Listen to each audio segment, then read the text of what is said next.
Tov. Be'ezrat Hashem, this shiur will first of all be for the refuah shlema, for the recovery of the tzaddik Rabbi Baruch ben Batya and Chaya Sarah bat Ezat, Sarit bat Chana, bat Rachel, Rabbi Ariel ben הצדקת יהודית רחל,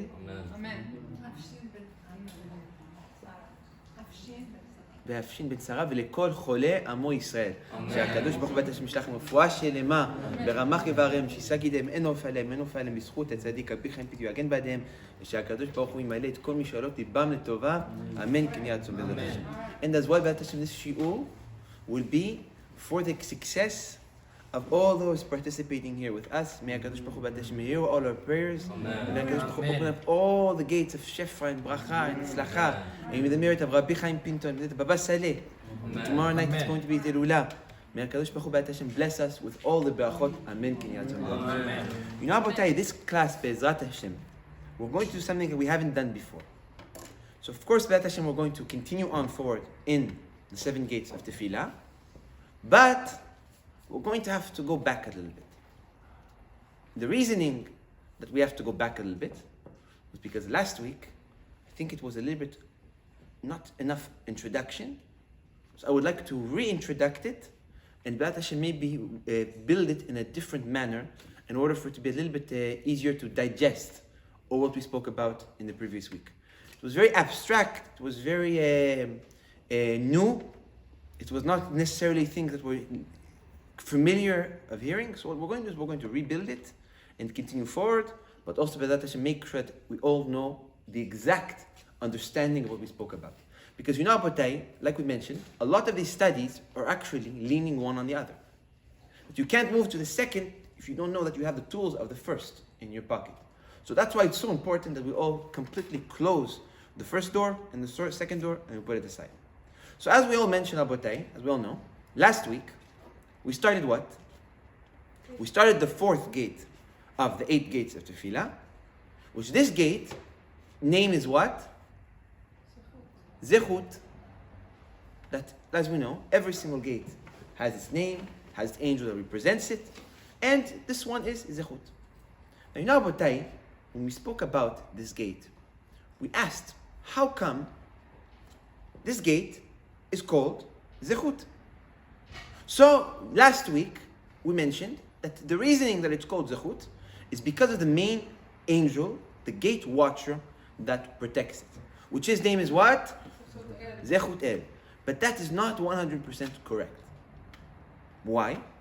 Because Zechut El is skipping a small step. So now, like I said, we're going to reconstruct it, to put it back into place. The name of this angel is actually what? It's actually Zechut. No El. El comes in a later time, that actually El helps us construct a few things and helps us put some things in order. So, what's his name? Zechut. Now, Abotai. Lately, we've been speaking throughout the classes about all these angels. Openiel, Tariel, Zechut El, Zachiel. We've been mentioning dozens of names. And a lot of the people, sometimes, we get a little bit stuck in the understanding of what I don't understand. HaKadosh Baruch Hu creates an entire angel to do a simple task. What is this concept of having all these angels? Well, before we came to these classes, maybe not all of us were aware of even the existence of all these new names that now we're introducing.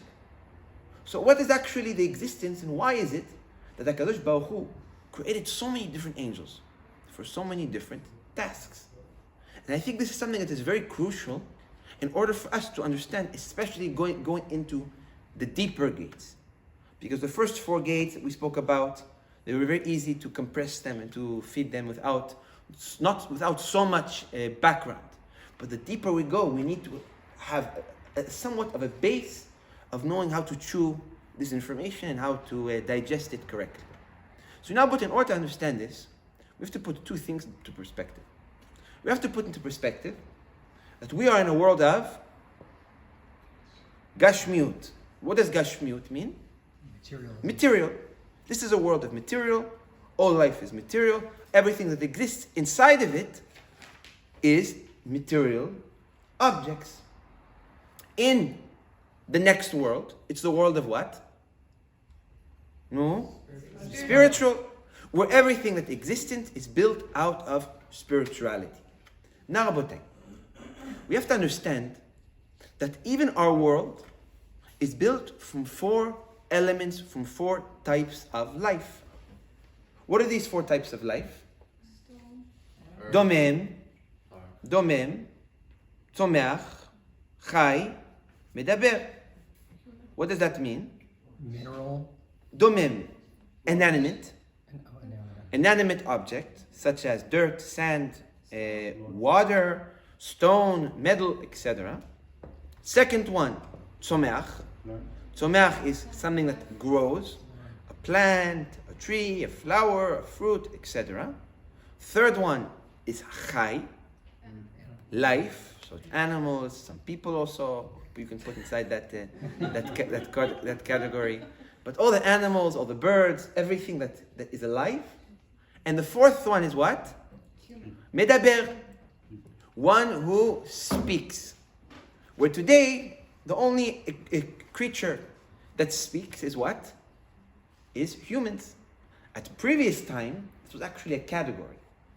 Like at earlier times, the category of speaking, there were many different creations inside it. We can see that even with the snake.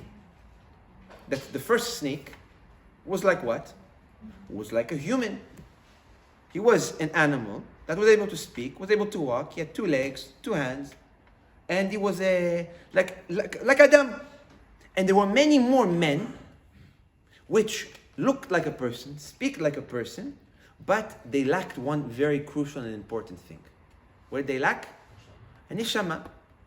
And the neshama is what keeps us alive, and the neshama what keeps us standing and surviving, especially in today. So all those other creatures, they were lost with all so many other animals that just simply got extinct. It's not something that is so special. So, in any case, there are 4 forms of life: inanimate, plant, life, talk. Those who talk. Now, many will argue with the statement that I just made, that I said that inanimate is what? A source of life. Because you could ask, you can say, where is there life in dirt? Where is there life in sand?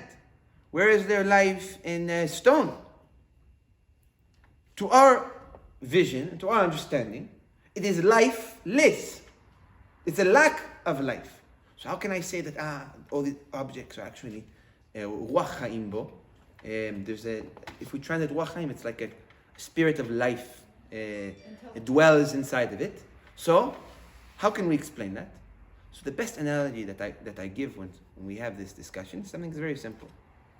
Now, but if you take a seed, or 100 seeds, or 1,000 seeds, or 1,000,000 seeds, and you hang them in the air, seeds, which seed is potential. Seed is something that has potential for growth to a tree. You hang them in the air, what's going to grow out of it? Wallow. You know what wallow means? Wallow means in Arabic nothing. Nothing. Why? Because that seed is going to end up drying, and it has no source of life to incubate it, to allow it to develop. Take that exact same seed, or those exact same 1,000,000 seeds, or even just one. Put it in a little pot of dirt, which is worthless, if you want to even say it. It has no life. And suddenly what happens? Suddenly a big, beautiful tree grows from it, fruits, vegetables. Suddenly life comes to reality. So actually, in this dirt, there is what? There's a big place of life. Yesterday in the shul, I don't know how we got to it, but we ended up speaking about what the Zohar says about dirt. I think it's very interesting to put into perspective. It teaches us how deep our world is around us, and we don't even necessarily realize. We mentioned in last night's shul Torah, we said that there was a Zohar at one time that Rabbi Moshe was walking in the field. Suddenly, it says that he started to talk and to scream at the dirt. So his students, Rabbi Abba, Rabbi Lazar, they looked at Rabbi Shimon. They said, "Wow, Rabbi Shimon, we've been walking so long in the desert. Maybe the 13 years that he was in the cave. What is he saying?" I said, "But you know what? Rabbi Shimon, bottom line is Rabbi Shimon." So they got curious. What was Rabbi Shimon saying? So Zohar says that Rabbi Shimon actually was looking at the sand, and he was screaming at it, saying, "You know, you dirt, you're chutzpan. You're a very chutzpah creature. You're a big chutzpan." So the students say, "Look, they say, why is Rabbi Shimon talking about the dirt in a way that it's a chutzpah creature? It's dirt." So Rabbi Shimon looked at the dirt. He said, "Look, you act and play yourself to be something that is very simple, but really, in you, there is the tchunot, there is the attributes to create the entire world. Where even me, flesh and blood, was created by what? From you. But why are you a chutzpan? Because even though you hide all these secrets that are hidden within you, you wait for the right time. That when the time comes, you take this beautiful creation like me, and what are you going to do with it? You're going to completely consume it and bring even the most beautiful man back to your form. Which is like what it said, Mi'afar bata, ve'la'afar tashuv. We come from dirt, and where do we go back? We go back to the dirt. So we see about really how powerful even dirt is. Even dirt has the potential and has the capability of doing creating all of us. It's just something incredible. What did the dirt say back?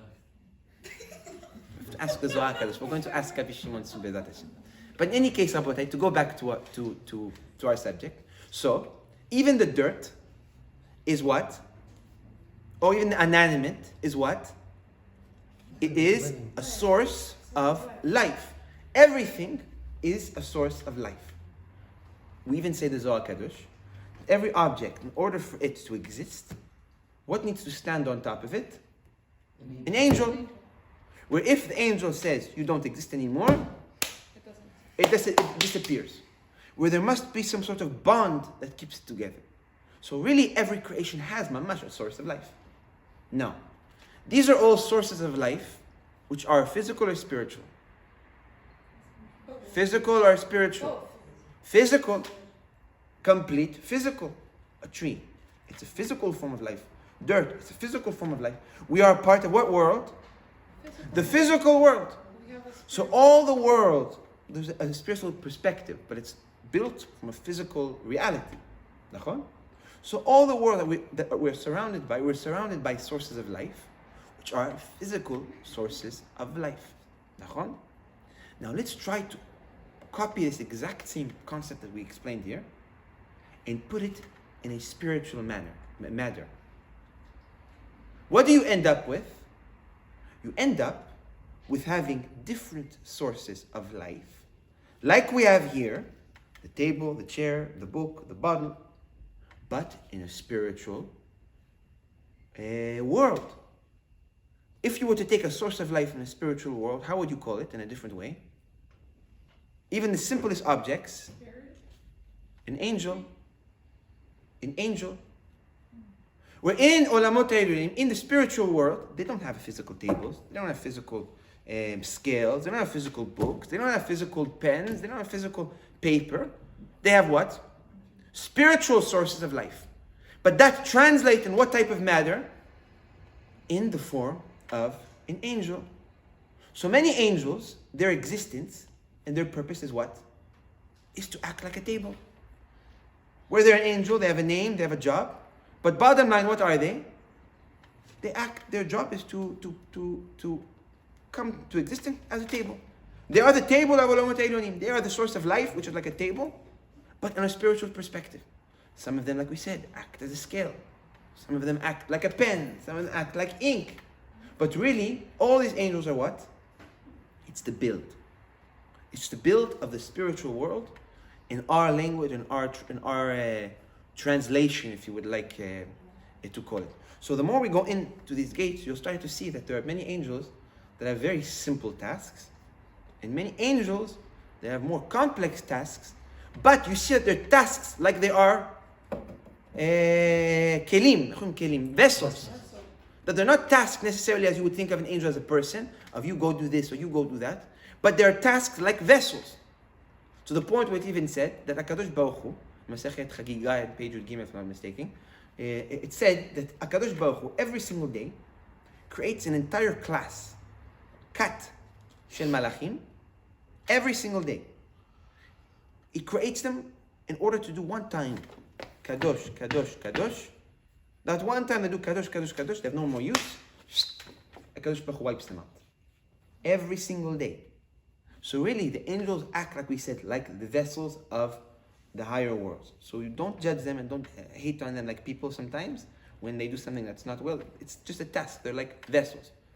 Now we're going to Be'at Hashem continue on. I would like everyone to hold on to this thought, especially that now we're going in deeper into these gates. I would like to make sure that we all are on the same page. Now, Rabotai, the fourth gate, the gate of Zechut, we call it the gate of Torah. Now, in the Zohar Kadosh, it uses the word that we used last week, but I would like to rephrase it because in translation it's a little bit different. So we mentioned, Rabotai, that in this gate of Zechut, like the previous gates, they do not have one entrance. Like this shul, it's one shul, one building, but it has what? Multiple entrances. This entrance is for the men, that entrance for the women. This entrance sometimes can be used as men, sometimes can be used as women. And the other one, entrance to the kitchen. Same shul, different entrances, different purposes, different use. Okay? So that's how we can have different doors that act in different manner and different perspective and different acts. Because, like we said, that's for the man, that's for the men, that's for the woman. That depending on what day it is, could be men or women. That one's to the kitchen. Different. Now, the first door to the gate, the realm, if you would like to call it, of Zechut, is actually the main door. That in this main door, who stands on the entrance? The angel Zechut. Now, in this gate, Rabotai, we have to understand that it is a gate, like we said, of Torah, but not just Torah, it is a gate of judgment. But not necessarily the word judgment of the way we think about when we hear judgment as what? Judgment. Someone's going to sit in court. You do bad, they're going to hit you. You do good, they're going to bless you. They're going to do an account of what you did. It's not necessarily judgment. Judgment is not necessarily what you the way you see it. Because you can go to court, you can win a big sum of money, and you can go to court and you can go to to a bad place. But we're not talking about court or a judgment the way we perceive it to be today. The more appropriate word, which actually says more of its meaning, is leader, in a lead, if you would like to call it. What does that mean? It means it's the gate of Torah, where not you are judged, you are led. And essentially, it's what path you would like to take. Like we mentioned last week, there are two paths where HaKadosh Baruch Hu can judge a person. There are two paths that a person can walk in. The first path and the first judgment, if you would like to call it, is judgment of what? It's judgment on Basar Vadam. What does that mean, Basar Vadam? It's judgment on meat, flesh and blood. Flesh and blood. In other words, material. Who is judged in that manner? Who is led in that manner? Animals. Trees, like we're mentioning very soon, we're going to be doing Rosh Hashanah for the Ilanot. Trees. People which are not Jewish, which to be, we know what the halakha says about them. People which are not Jewish are not led like Jews are led. It's a little bit controversial to say this, but the Gemara says that people that are not Jewish, they're seen in the eyes of HaKadosh Baruch Hu as what? Like another creature in the world. Like every other creature that exists in the world. That's how people are perceived. People that are not Jewish, umot ha'olam, are seen as in the eyes of HaKadosh Baruch Hu. Why? Because they're led in the path of nature. What does that mean? It means in the path of nature, an animal goes to the field, sees another animal, he's hungry, he eats it, that's it. There's no concept of panasa, there's no concept of zivug, there's no concept of neshama, there's no concept of any of that. It's in the path of nature. There is laws of nature, a person can walk in those laws of nature. The second court, or how HaKadosh Baruch Hu leads the world, is what? B'derech Torah. In a lead of Torah. In the sense that HaKadosh Baruch Hu, when speaking about judgment of Torah, it's different. Where if you're being judged in the path of nature, you are confined to the laws of nature, you are confined to material limit, while on the other side, if you're judged in the path of Torah, things are a little bit more complicated. You have your mazal, you have your zivug, you have the panasa, you do bad, you get bad, you do good, you get good. There's Shabbat that brings you shefa, there's 5 pieces to your neshama. But being the fact that you are led in the path of Torah, which is a little bit more complicated, you also, to a certain level, can find yourself above nature, which all Jews are above nature. If you look at how Jews live today, nothing makes sense in order for you to make logic out of it. We all live above nature. That comes from what reality? It comes from the reality of the fact that we're living in the path of the Torah. So now, but a lot of the young people that are coming closer like that, they say, Rav, Chleim alik. What does that mean? Leave me alone. Take off of me. Why you push me to go study Torah, to have knowledge, to start doing mitzvot, to start putting my tefillin? When I see that, look, all my people, all my friends, all my family that do so, their life become complicated. Where suddenly now they do something that's not good, they start to have fear, guilt. Maybe this happened to me because I did this. Or maybe that happened to me because I did that.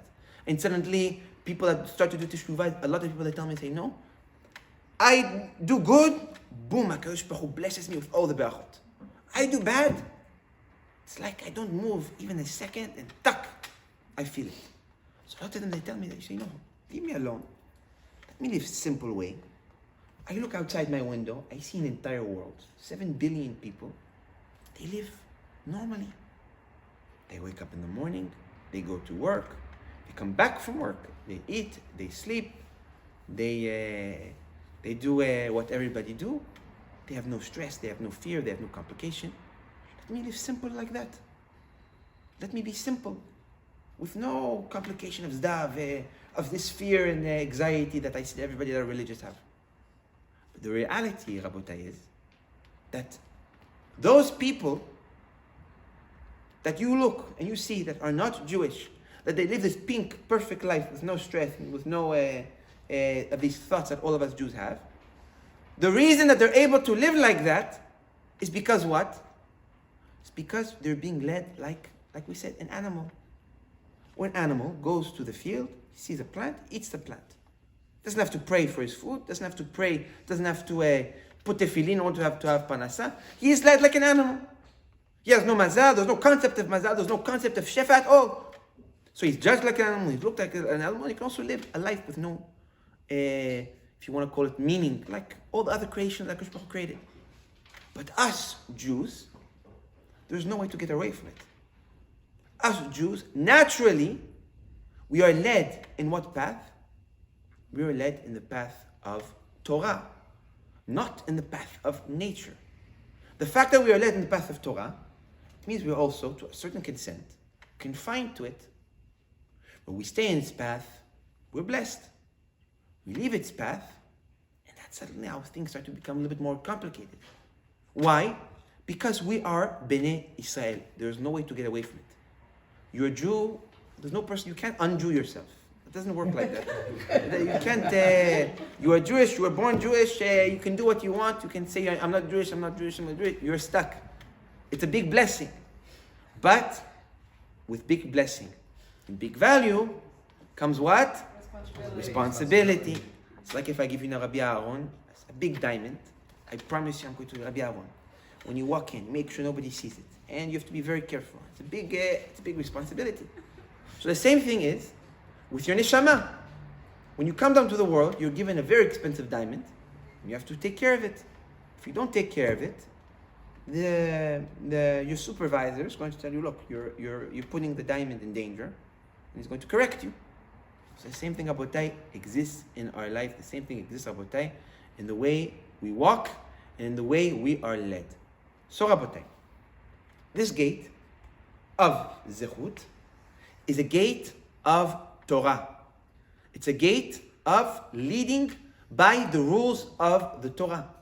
Meaning that if one goes in this path, limitation of nature, of what we perceive to be impossible, suddenly are able to be possible. Like I mentioned last week, we hear all these tzaddikim, like tomorrow night it's going to be Baba Saleh Zilula. Baba Saleh, wow, the stories, the miracle that he had. So one time he wanted to do a Birkat Levana and it was cloudy. He did like this to the clouds and suddenly the clouds moved. He said, I tried it on Erev Yom Kippur this year. It didn't work.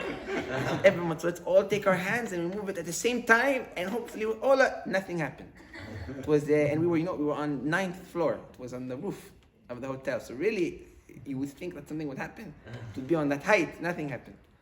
So Apotai, how come those tzaddikim were able to do all those miracles? They were able to do all those miracles. Why? Because they were 100% led by the Torah. Being led by the Torah, naturally, it is above nature. Nature, Torah, if you put it to a number, what number is it? What number is it? No, not Gematria. What number? It's 8. What's 8? Above nature. 7 is nature, 8 is above nature. It's 1 on top. So you cannot expect that if you are led in the path of Torah, things will not work in a way of nature. They're naturally going to be above nature. And that, Abotai, is actually the gate of, like we said, Zechut. The gate of Zechut is where we are led in the path of the Torah.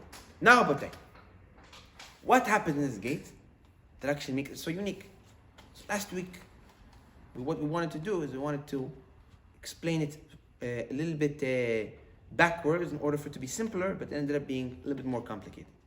So we're going to explain it now in a different way. So, Abotai, like we mentioned, the angel that stands on the first gate, what's his name? Zechut.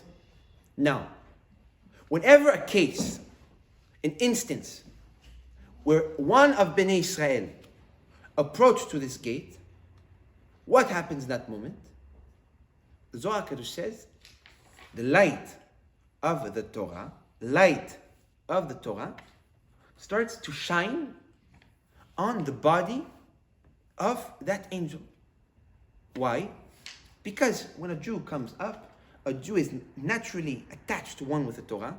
He is one with the Torah. He is one with HaKadosh Baruch Hu, like what we said, the Zohar Kadosh. What did HaKadosh Baruch Hu do?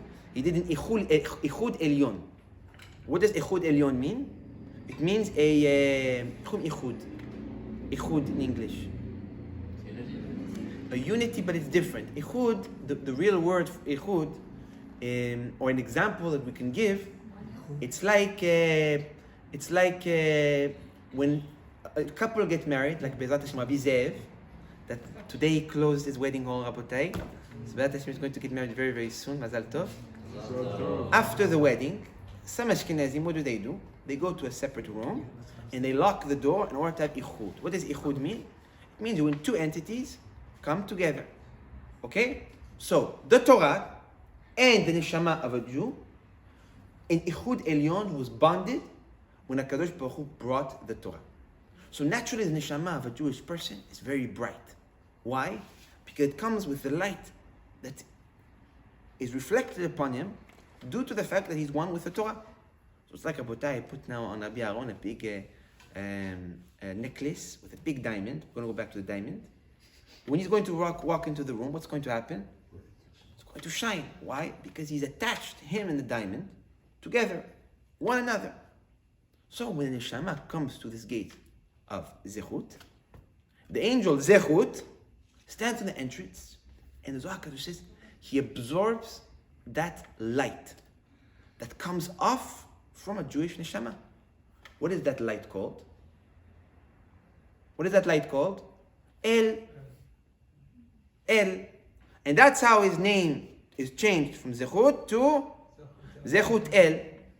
But the moment his name changes to Zechut El, suddenly now he comes to life and his properties change as well.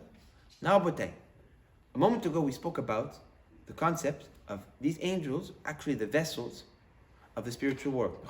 Everyone remember? In here, in this world, there's another concept. And when you take two chemicals, two forms of life, or two materials, and you put them together, what can you cause? Reaction. You can cause a reaction, you can cause... Explosion. No, suddenly a new material is born. Mm-hmm. Or the same thing could be, if you take a material, you change its temperature.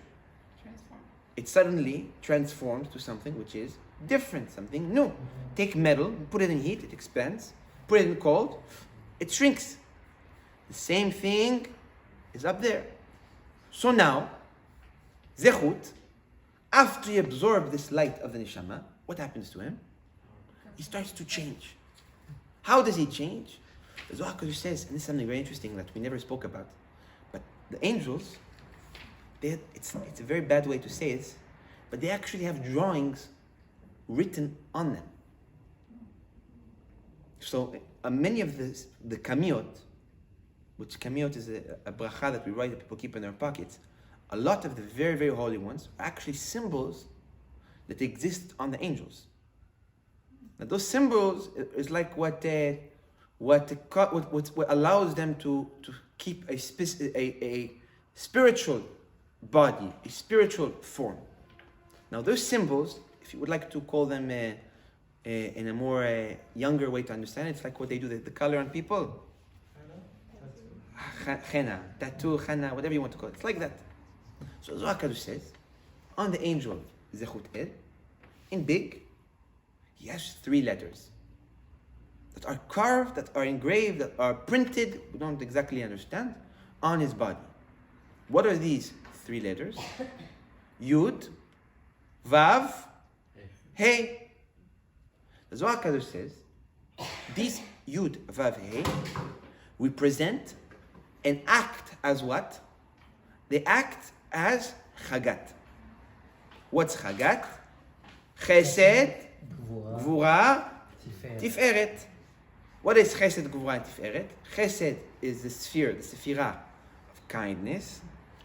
Gvura is the sphere of strength, judgment, if you would like to call it. Left side, which left we automatically always compare it to a little bit more evil, a little bit more strong, a little bit more tough, less merciful. And Tiferet is what? Torah. It's the Sephirah of Torah. And Tiferet is placed in the order of the Sephirot in the middle. Where you have, imagine, Chesed, Gvura, the Tiferet is right here. Beauty or harmony, I've seen it. Huh? Beauty or harmony. Harmony, beauty, it's like the Torah. But what makes the Tiferet so powerful? The fact that it's in the exact center. Where again you have Chesed, Gvura, and exactly in the middle stands Tiferet. Where Tiferet is a little bit of kindness and a little bit of judgment put together, and naturally, when you have a little bit of kindness and a little bit of judgment, what happens? You become extra powerful. It becomes even stronger than both two. It's like what? It's like you have a person that's always nice. It's never even one hard bone in his body. Everything is kindness, kindness, kindness, kindness, kindness. In today's world, could he succeed in a tough world? No, they're going to eat him alive. Or on the opposite side, a person that's too much judgment, always tough. People, you walk in, you say Boker Tov, they look at you, Boker Tov, how Boker Tov? Why? No, bad morning. Don't say good morning. Bad morning. It's like, Hashem Yerachem. People like that. Could he succeed, a person like that? No. Why? Because no one's going to want to look at you. You're too tough. But if you're able to balance being kind and being tough when you have to, what happens to you? You're unstoppable. Why? Because you'll know when to be tough, you'll know when to be soft, you'll know when to be kind, you know when to have mercy, and you know when to be to not have mercy. So the superior of kindness and the superior of judgment is what? Is in the middle. a little bit, and a little bit. That is the Tiferet.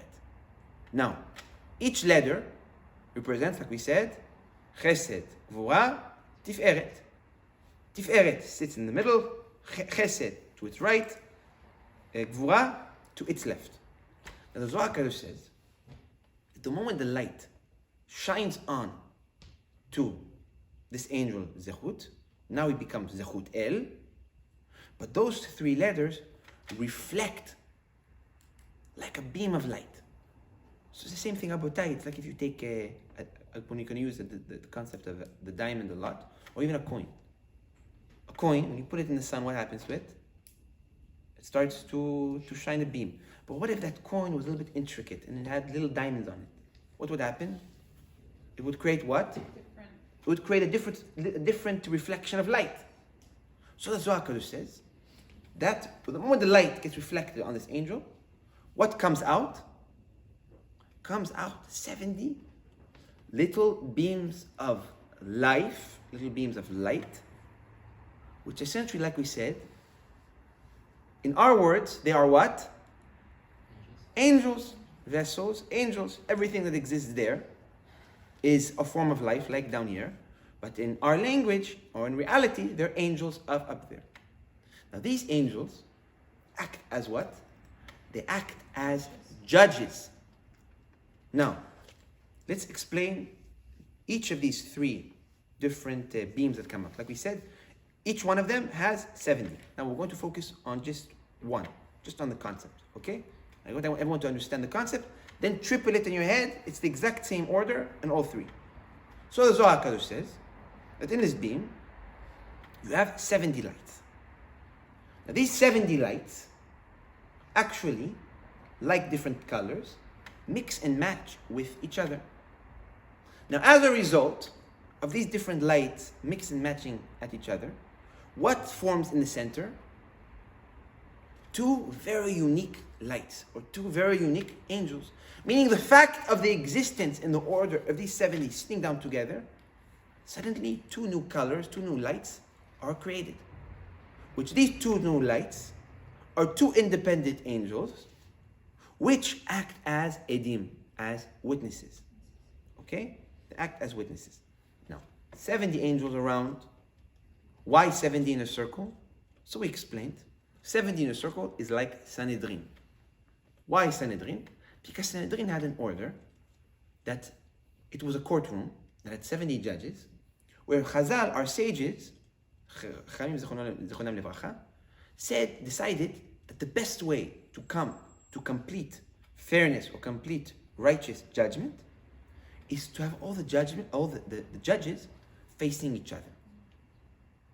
The moment they face each other, there's suddenly there's nothing to hide. And there is no perspective left out empty to see.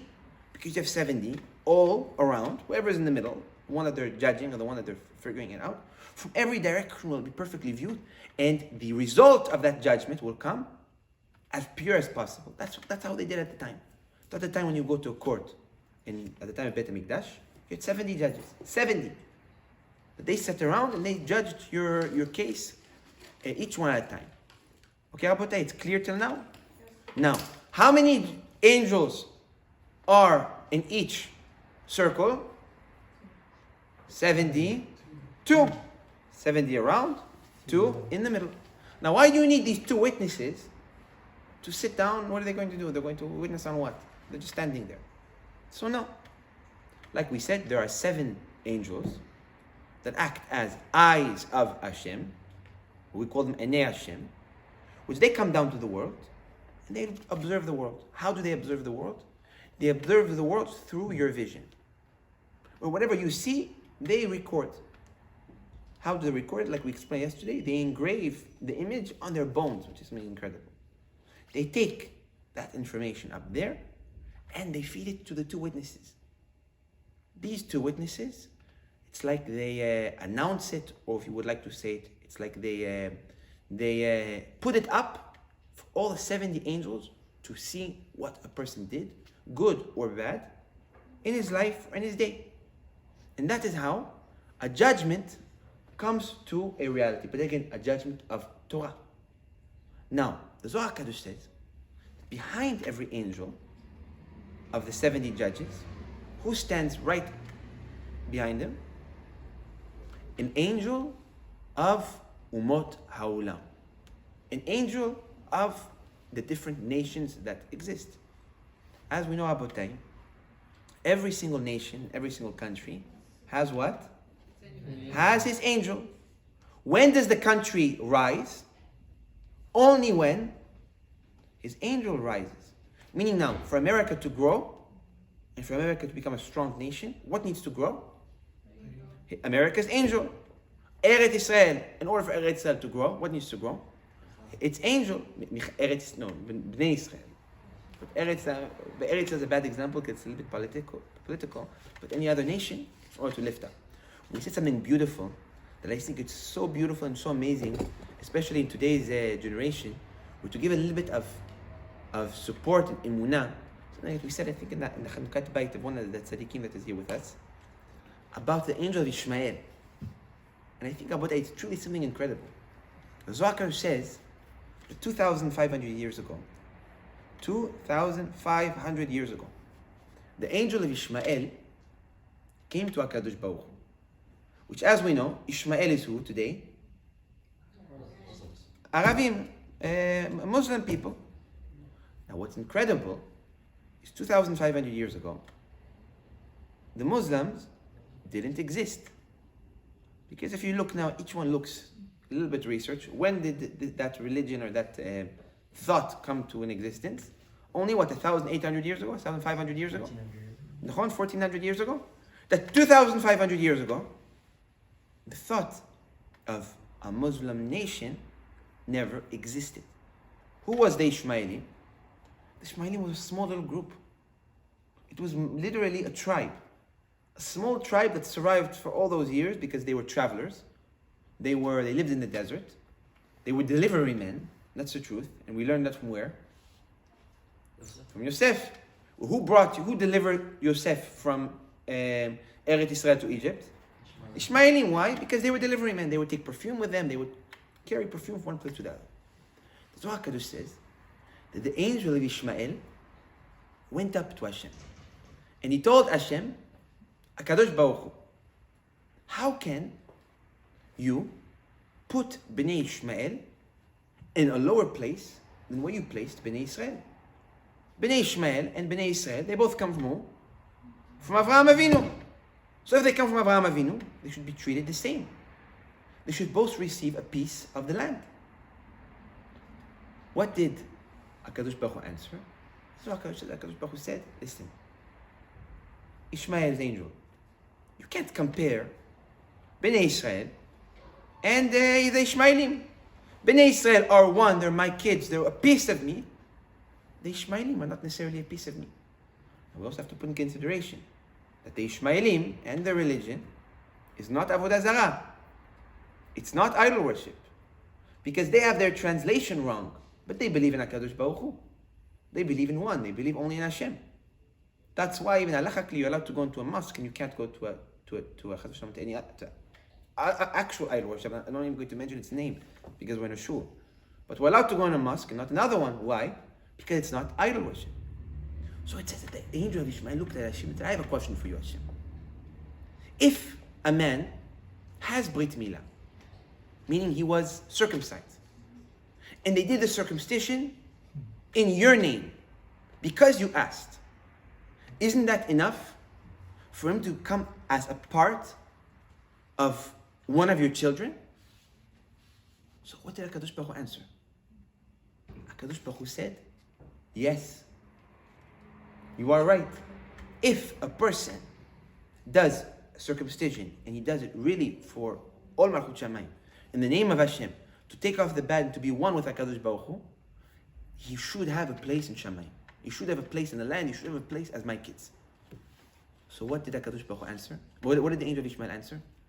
He said, if so, how come the Ishmaelim don't have a place as a part of your kids? It said HaKadosh Baruch Hu looked at the angel of Ishmael and said, look, Bnei Israel, they do their circumcision and they do it properly. The Ishmaelim, they do it without even knowing what they're doing. So you cannot compare. But the Zohar HaKadosh says that for 400 years, the angel of Ishmael stood by HaKadosh Baruch Hu and didn't want to leave. He said, Hashem, I'm demanding from you. You cannot tell me a second ago or 400 years ago that there's no time up there. We're above time. You cannot tell me a few moments ago that a person that has circumcision has a place up there, and then tell me that I'm not going to give a place to my nation. I said, after 400 years, HaKadosh Baruch Hu said, enough.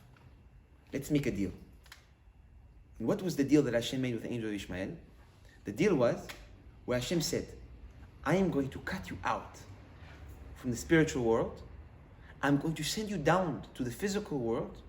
But as a result, you will control all the wealth in the world. And as a result, you'll be the strongest nation in the world. And this was when? That was 2,500 before they even existed, when they were still a tribe. And only today, we see that what? Only today we see that they are this big matzama. But when did the Zohar HaKadosh write this? 2,500 years ago. We see how the Torah, you can find the history of everything, of anything, of everything. So, whenever a nation, an angel of a nation, stands behind the angel, what does he do essentially? Every single angel of every single nation waits for a Jew to be judged. When a Jew is judged, if he acted properly, that light that creates this entire story actually brings joy to HaKadosh Baruch Hu, and something big happens from it, that which we will explain in a moment. But, chas v'shalom, if Bnei Israel were judged wrongfully, that light that should be going to strengthen the Jewish nation gets stolen by who? Gets stolen by all the other angels that are sitting right behind the judges. With the moment they judge for wrongfully, they reach their hands, they grab the light, and as a result, what happens to them? They get stronger, they become bigger. Well, actually, we have the power to become the strongest nation if we walk in the path of HaKadosh Baruch Hu, if we walk in the path of Torah. Now, what happens really when a person actually does a mitzvah and he's judged for Torah and mitzvot, he's judged completely rightfully? What's his status? What happens up there? So Zohar HaKadosh is something which is incredible. Something we mentioned a little bit last week. It says, every single time a judgment is created, a judgment of Torah, an angel named Tumiel is created. Meaning each judgment that comes from a judgment of a man that did Torah and mitzvot, or led by a man that did Torah and mitzvot, an angel Tumiel comes to life. Now Zohar HaKadosh says, this angel is Sar Verosh Lekol Malachi Mala. He is the head and the leader of all the angels that exist above. We can control everything. It said about that this angel, the way that the Zohar described it, is a little bit scary. It said it holds the face of like a human, and he has blue eyes like a human eyes. Which is one of the first times I've ever heard that the Zohar compares. It says this angel looks like a person. And the Zohar said that this entire angel, he is completely immersed, if you would like to call it, and lit from the fire of the Torah. When we think about Torah, we think about fire. That fire is what builds his entire body. The Zohar said that that angel has the strength to control any angel that comes down to the world and his acts that he brings also to the world, which is the most powerful angel in the world. Zohar says, being such a hot being, what happens when we're hot? We start to sweat, we get hot, we put the air conditioning on. Why? Because we start to sweat. The Zohar says, so does Tumiel sweat. But when he sweats, it's not a sweat of what you think of liquid. It's a sweat that is built like his body. We are built how much percent of water? 80%. So when we sweat, what comes out? Water. This angel is created 100% by what? Fire. What comes out when he sweats? Fire. But like a liquid form of fire. And from all that sweat that comes off, what gathers from it? Nehar Dinor. The river of Dinor. And that is how actually the river of Dino is created. Where the river of Dino is created by what? By the fire that comes out from an angel which is created by Torah. Zohar Kadosh says, what's the purpose of Nar Dino? What's the main use of Nar Dino? So the Zohar Kadosh says, it's a purifier. It's like a mikveh. Where every neshama, when he goes up to Olam HaElyon, I don't know if you remember, we spoke about this in Sha'ar Etzem HaShamayim, the second gate. For every neshama, he goes to a tvila, a little dipping into a Nar Dino. And by doing that tvila, that swim, if you would like to call it, in Nar Dino, it cleans from himself from all the dirt that he accumulated throughout his years down this world. But this river is actually a river where it is hot. It says 60 times hotter than fire. The Zohar Kadosh says, and this Abotai is something that is a big lesson that we should all learn for our lives, and we can even learn it from this month. You know, Abotai, we said this month, what month, sorry? Shvat. What holiday exists in Shvat? Tu B'Shvat. But in reality, what is the holiday of Tu B'Shvat? Rosh Hashanah La Ilanot. It's the Rosh Hashanah, the New Year's of the trees. But I have a question. How can you do New Year's in the middle of the month? Usually when you think about New Year's, we think about what? Think about the beginning. Even the word Shana comes from what word? Shinui. Change, beginning, something new. When you think about a new year, you always start from what? From 1. But how come the New Year's of the tree, we start from what? We start from 15. We start from 6. The first year of the trees is what? Is 16, 17, 18. So how can you start the year in the middle of the month? So you know, it's to teach us actually a big lesson of practice and a real way of thinking in our life. You know, maybe we can say that the Torah was here to teach us something amazing. We know what Chazal compare us to, which is what? Chazal compare us to what? Ki Adam hu etz hasadeh. Our sages compare, even the Zohar Kadosh, compare a man to what? To the tree of the field. That this world is like a field, and we are trees that are standing inside of it. Maybe we can say about that the Torah will teach us something like this. If the trees, which us as humans are compared to them, can start a new year, a new beginning in the middle of the month, so can we, so can you start a new beginning when? Whenever. In the middle of your life. Well, if the trees can do it, then each and every one of us can also too get up and start something new, and start a new page, and forget the past, and put a new action into the pipeline.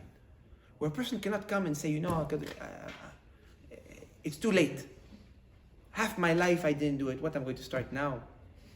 After 50 years, 60 years of maybe not acting rightfully, now suddenly I'm going to change and HaKadosh Baruch Hu will accept it. How is that possible? So we're here, we learn from Rabbotai that actually yes. At any given point, a person can get up and he could change and he can bring upon himself an itchadshut. Now Rabbotai, when we think about itchadshut, we think about a renewing of one's, a lot of the times we can think and we can say, but in my life I did a lot of bad. We all did a lot of bad. We say, En tzadik ba'aretz asher ya'aseh tov v'lo yachta. There's no man in the world that didn't do bad. But how can we get rid of this bad, Rabbotai? How can one truly start to rewind the clock and rewind his actions in order for what? In order for him to truly start a new beginning. So Rabbotai, we can learn something big from the Zohar Kadosh. The Zohar Kadosh says, the angel of Tumiel, being the head of all angels, when a person takes upon himself a new path and grabs and strengthens his light of the Torah, what does he do? The Zohar Kadosh says, he comes to a person's neshama, and he starts to grab angels which are created by sins. Angels which are created by bad deeds. When we do a good deed, we create a good angel. When we do a bad deed, we create a bad angel. So the angel Tumiel starts to grab a hold of these angels which are the result of wrongdoing. And what does he do to them? He takes them for a swim. But where does he take them for a swim? In Nahar Dinor. And by bringing them to Nahar Dinor, what happens to them? They disappear. Because the water of Nahar Dinor is so hot, where a wrongdoing, if it cleans the neshama from the dirt, from this world, and also imagine completely eats those neshamot which are created by wrongdoing. And that's what we say. The Talmud Torah keneged kulam. Where study of Torah is like everything. It's against everything. Why? Because when one studies Torah, he cleans all his wrongdoings and he brings them upon himself merit. Like what? Like nothing else can bring upon a person. Where just by one studying Torah, he can completely clean himself. You know, but that's the feeling that I feel that we all get when we study Torah. When you study Torah, but technically you shouldn't be having fun. We're sitting down here. We're sitting down here. There's somebody speaking. Sometimes he's interesting. Sometimes he's not. Sometimes he's complicated. Sometimes he's not. Most of the time he says he's going to do a short class. There's a long class. So it's not very desirable, if you would like to say. But still, when we come out, what do we feel? We feel clean. We feel clean. We feel fulfilled. It's like you don't know why you're happy, but you're happy. That's exactly what happened after a person studies Torah. So truly, Rabbotai, the study of Torah is what you can call superior to all. If we all take upon ourselves a small piece of study of Torah every single day, we will clean ourselves, we will inspire ourselves, and we will bring upon ourselves Shefa ad Biridai, and Bezrat Hashem will open up all the gates of prayers and of Shefa and of good deeds, and we will all be blessed by Hashem with all the Berachot. Amen.